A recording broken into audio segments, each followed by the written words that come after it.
المطبخ وفنون. معكم جميل. اليوم ان شاء الله غادي نقدم لكم واحد الوصفه.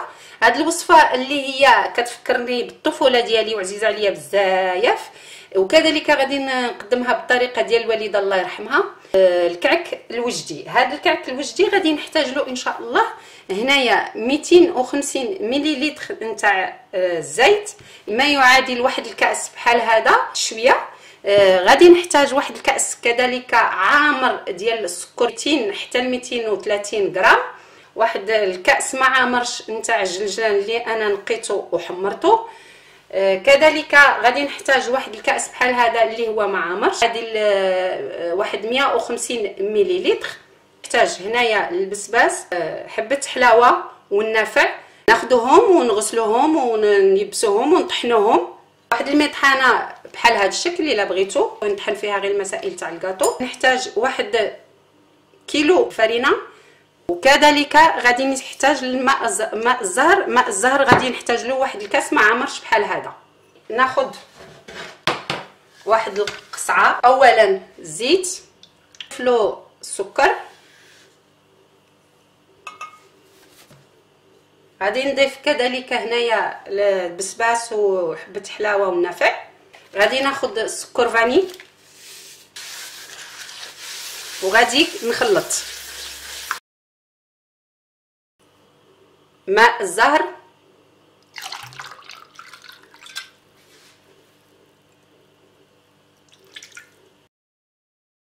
نحتاج الخماره ديال الحلوه غادي تكون من وزن 15 غرام، يعني غادي يكونوا فيها جوج كيس ديال الخماره اللي كيوزن 7 ديال الغرامات.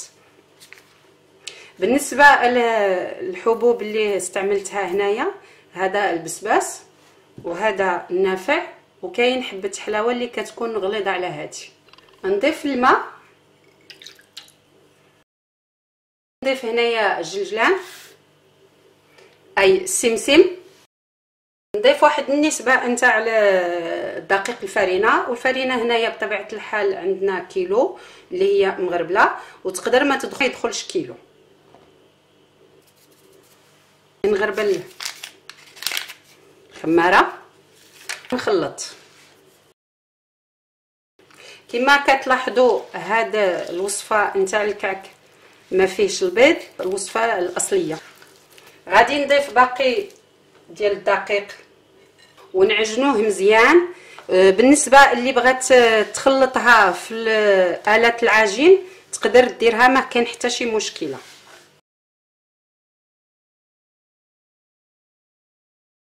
غادي نبقاو نعجنوه بهذه الطريقه، مره نقلبوه ونعجنوه واحد 5 دقائق. نبدا نقطع العجين على عده اجزاء ونشكلها بهذه الطريقه، نحربلها.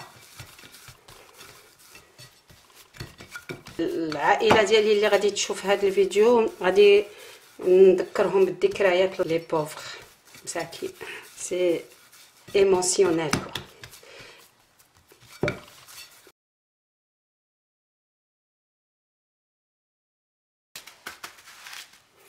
غادي نخليه يرتاح واحد 5 دقائق حتى ل 10 دقائق. ناخذ القطعه ديال العجين، ناخذ واحد السكين غادي نقطعها على قطع صغيره بحال هذا الشكل. بالنسبه للحجم اختياري، كنا كنديروه كبير، ولكن باش ياكل وحده كامله كبيره بزاف، دونك غادي نديروه غير صغير. ناخذ قطعه نبدا نحربلها بهذه الطريقه.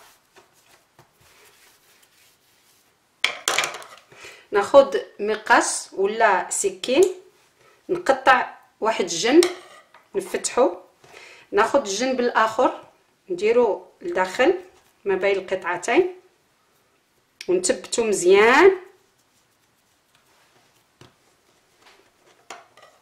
ونبدا نقطع الجوانب.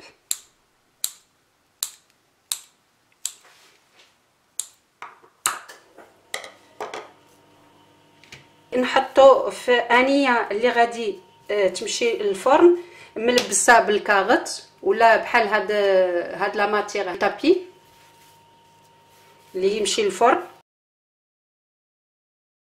فاش نقربوا نكملوا التشكيله نتاع الكعك تبقى معنا واحد القطعه، نمشيو نشعلوا الفران على درجه 180 حتى ل 200 درجه، نخليوه يسخن واحد 15 دقيقه. هذه واحد المعلومه مهمه بالنسبه للتخليطه، فاش نكونوا نخلطوا الكعك يعني خصنا نخليوه جاري. علاش غادي نخليوه جاري؟ لانه فاش فاش كنكونوا نشكلوا كتبقى معنا ديك القطع، وهنايا الفرينه كتبقى تشرب باش ما تعذبناش في التشكيله.